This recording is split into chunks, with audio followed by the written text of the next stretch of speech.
Hi, I'm Lily, welcome back to my YouTube channel. In this series I'm going to be showing you various techniques that are useful for my Anyday Vest and Anyday sweater patterns, but they're useful techniques to know in general. So in this video I'm going to show you how to work the SL2PP decrease, which sounds a bit of a mouthful and it sounds far more complicated than it is. It's just to create a centre double decrease on the purl side. Well, or on the wrong side even, as I often work my patterns inside out, so this decrease comes in very handy.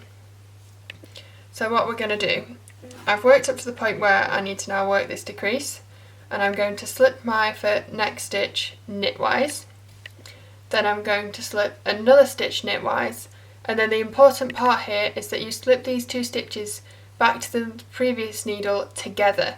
So I'm going to insert my left needle tip through both of these stitches together, slip them back to the left needle, and you can see now that those stitches have swapped place.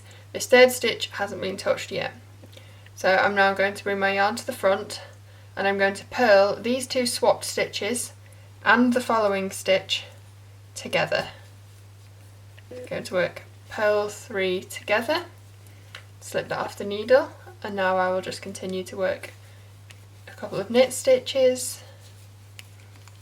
I'll just turn that around so I can show you. So now if I had this central column of knit stitches here, for example at the front of a neck or something to mitre a corner, my double decrease has now just been worked on this stitch and the purl stitches either side of it have just been sort of tucked under in behind, so it should be nice and neat and invisible.